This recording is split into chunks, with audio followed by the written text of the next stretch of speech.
What's up, guys? My name is Khan and we're back today in Scrap Mechanic, and we're finally back in the AI city. I wanted to get this video out earlier, but then of course I started working on stuff, and then I started working on other things, and then I went back and I had actually streamed building a sort of self-driving CPU for a car, almost a sort of motherboard. And then after the stream I kind of looked back at what I did and realized there were just a lot of things that were messy and just kind of rushed and not really well done. So I decided to take my time and build something that I think is going to be really functional as a sort of self-driving CPU, at least for this city. It's probably not going to work for all the self-driving cases, but for this particular car setup and for this city layout, I think this is going to be a very good self-driving CPU.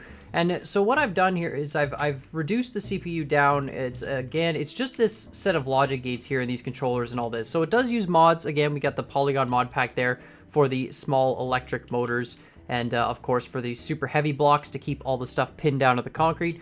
But really all the hookups are on the front here, and then just these controllers here. So really simply, on the left side we have the left turn, and on the right side we have the right turn. So this all hooks up to the left side, this all hooks up to the right side, with the green motors being the faster ones, the darker green motors being the slightly slower ones, which keeps it in the lane. The controllers being used to hook up to the bearings that turn the front wheels left or right when you're doing left turns, and then of course the timers for the actual amount of time that you activate those controllers. And all this is adjustable, so I can take this CPU, rip it out of this car just by deleting this glass plane here, and then I can put it into any other car, adjust the settings, and we're good to go. On the front, we've got the green switch to turn the whole thing on, so this hooks up into a switch. You just hook a switch into the OR gate, turns it all on. The blue indicate to request a turn, so we can request a left turn, request a right turn. The three red ones indicate collisions, so going to detect a right side collision, left side collision, or straight collision. The white one in the middle detects the signposts for each of the corners, and the white one on the left says you can't turn left here, and the white one on the right says you can't turn right here. Now during the stream I tried to hook this up with some binary on the signposts. I decided to get rid of that. And the reason why is I've expanded the city grid to its final size, which we can't even see here. We'll go up in that helicopter and really take a look. Its final size is actually 10 by 10, so it's quite a large city grid.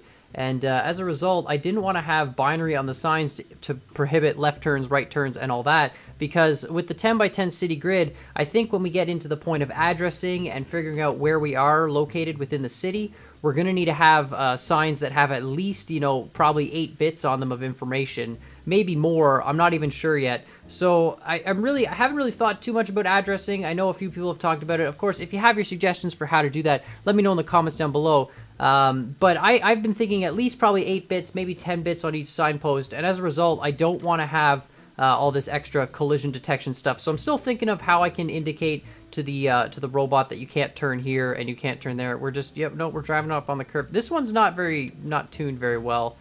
But other than that, the only other thing that's, our turns are terrible. The good thing the other one's a little bit better. The only other difference with this one is this yellow AND gate. And this yellow AND gate's it's an output. It's not really used to input to anything. And it actually counts intersections. And you'll see why that gets important in a sec when we look at the second vehicle we've got here. But counting intersections allows us to determine, where we are in a sense. So we can say, okay, go left, go right, go straight. And so I've actually built a car identical to this, but I've given it 10 instructions, and it counts 10 intersections, and it repeats the same 10 steps.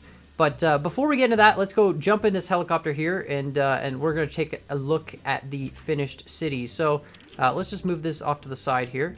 Again, not laggy at all. It is a 10 by 10 city grid, so we've got 10 streets laid out northwest, or north-south, I guess, as you want to call it. And then we've got 10 more streets laid out east to west. It is all right angles, but just like this section here, there's different shapes of gaps, and when we get up in the air, you'll see it.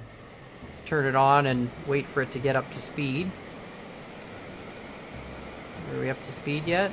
Okay, yeah, we're up to speed. Okay, and then 2. No, that doesn't do it. 3. No, that doesn't do it. 4. No. 5. No. 6. Okay, 6 is up. We're moving. We're doing good here. Okay, I think 4 and 5 are probably pitch, based on how I normally hook up stuff, and 2 and 3 are probably roll. Yeah, it seems that way. Okay, so we'll just get up here. It's a very slow-moving helicopter. It's my sort of quote-unquote realistic helicopter. The rotors have to be spinning and all that. So as you can see here, let's just keep going up in altitude, actually. Let's just keep going up a little bit higher here. You can see here the city grid is quite awesome. So we kind of got a little bit close to the map on that one side there, a little bit over here as well. Not too bad. We'll go over there. You can see there, I actually tried to use curved pieces originally in the corners, but when I tried to do the curved pieces in the corners with the way that the car is currently set up, I realized that it isn't sort of strong enough to make it around that corner, so I'd have to add a third method of steering, and I didn't want to really have to do a third method of steering to, you know, to figure out every corner. So I decided to just gridlock the outside corners, and so we'll just have to make sure we have a left force or a right force turn on those corners when we get to that point. Again, haven't really figured out how I plan on forcing the curves in the stream. I kind of screwed it up. But let me know what you guys think, of course, in the comments, and you know, maybe we'll figure out a good way to force the turns together. But I don't want to have to necessarily use binary on the signposts. I'd rather have some other indicator on each turn to say you can't turn this way, can't turn that way. But I haven't really figured out how to do it. I want to save the signposts purely for addressing. But anyways, if we can, I'm getting distracted here, guys. I'm not very good at flying.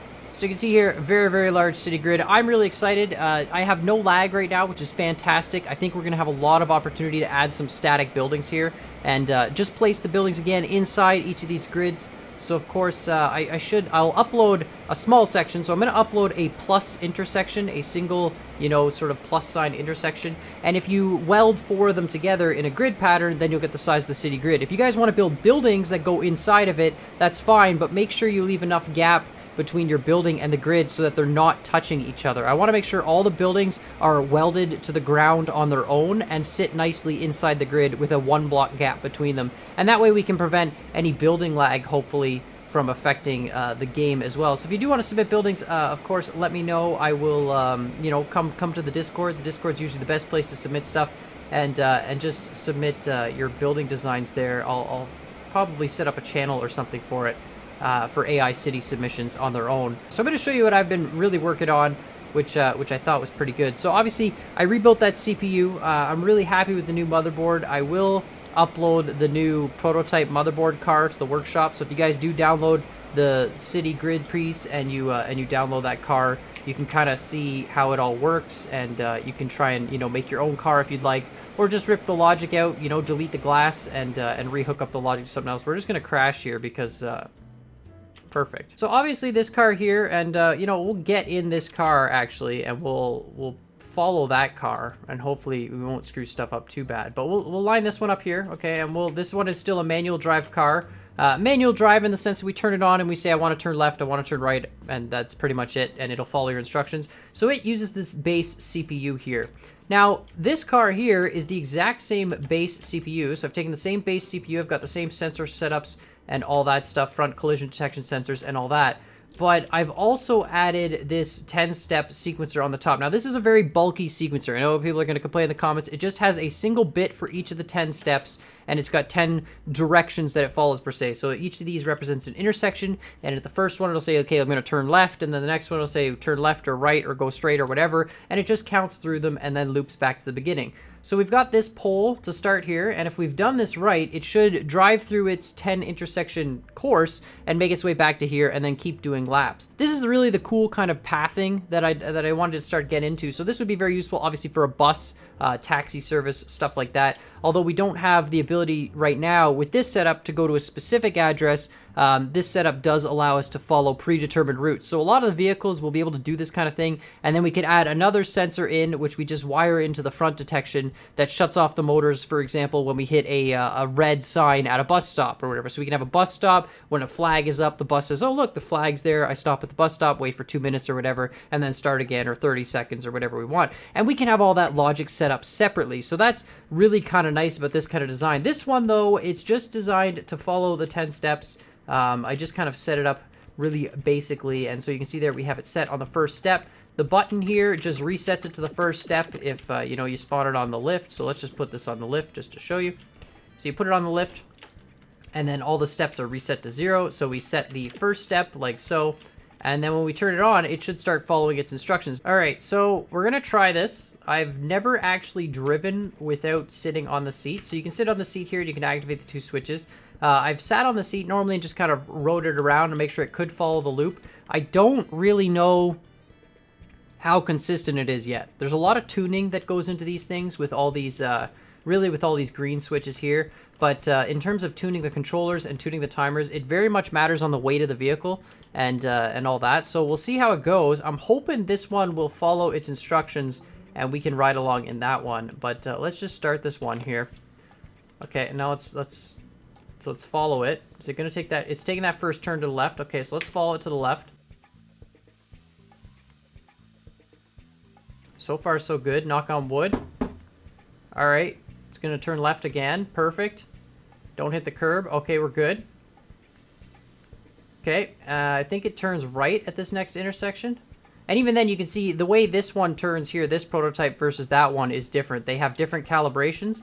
And it's going to be a never-ending process, I think, to calibrate and tune all the different vehicles to try and, you know, get them to that ideal situation where they work as reliably as possible. Okay, we got to go left here. Follow it. Okay. It looks like it's going straight through this intersection, I think, if I remember correctly. And so you see, we have a completely autonomous vehicle now. I mean, again, this is following a very simple set of instructions. I'm telling it, you know, just turn left, turn straight, go right. But it proves the concept. We're getting closer and closer to that fully autonomous sort of city. And again, we can reduce the size of that counter. So the way we do that is instead of having individual bits for each of the steps, we use a binary counting system. So if we had 3 bits, we could do 8 steps. If we had 4 bits, we could do 16 steps, and so on and so forth. And just like the elevator, we could expand that to 8 bits and do 255 steps. So we could really start expanding this with a very small area. And it would just be, oh, I forgot to turn. I'm supposed to turn. Well, it's doing its job. We're not going to catch it because we're all the same speed now. Maybe we can cut it off. I don't know. Let's see. It should just keep doing that loop over and over again. So let's see if it does that. And in the meantime, we'll try and cut it off somewhere. I mean, it should. There's no reason why it won't. It's designed, again, to follow those simple 10 steps. So here's the problem, obviously, with this city and the fact that it's not a perfect grid. If we had it on a different path, there is the possibility that the 10 steps could force it into a situation where it can't actually turn. Like if we told it to drive into that grassy field or whatever. But of course, you know, I've given it a predetermined path, and that's why it has to start at that pole. And eventually we'll get to the point where we'll have some sort of recognition system so that it knows not to steer where it can't turn, for example. All right, you know what? We're back behind it. This is pretty good. It should turn left here again, if I remember correctly. Is it back in that lane? Looking pretty good. I mean, it's swerving a little bit towards the curb there. It's a little close. It's not bad though. It's still. Oh boy, it's a little close there. Oh no, it's gonna probably swerve too far and go over the line. Maybe. Oh, maybe not. Maybe not. It might correct itself with this turn here. It's a little bit over the line. Again, we might need to put a third sensor there. We can add as many sensors to detect the line on the side of the road. Oh, I forgot this thing doesn't actually drive automatically. Oh my goodness. I need to pay attention. The sensors for detecting the line and detecting the sidewalk, they use that not black condition, and we can hook as many of them up into the OR gate on this motherboard, so to speak. So no matter what, if we have 20 sensors for detecting the line to really make it smooth and figure out exactly where that sidewalk is, we can do that. This one needs more calibration than that one. And apparently it's on its 3rd lap, and it's done more successful curves than me. So clearly it's doing pretty good. Right back in front. It's a little bit over the line there. Should be okay though. I mean, it's gonna adjust itself. Yeah, perfect. It's gonna turn here. It's very nice. Very nice. Oh, I need to turn too. I forgot. Oh my goodness. Human error again. So what's happening is I'm turning too late. I'm hitting the button when I'm already past the intersection. And so it picks up the pole at the very last second and says, oh, I still need to turn, and freaks out. It needs to pick up the very beginning of the pole for all the timings to work. So I'm gonna have to adjust this one before I put it up on the workshop. But make sure you guys, of course, hit up that comment section down below. Let me know what your thoughts are, what additions I should work on next. I want to really tackle the addressing problem first and start working on, you know, actually locating where you are and the vehicles knowing where you are within the city. Obviously, scheduling is another cool thing too, and having vehicles that can take instructions. But anyways, hit up that comment section down below and hit that like button and that subscribe button while you're at it. And as always, I hope you guys enjoyed this video, and I'll see y'all next time.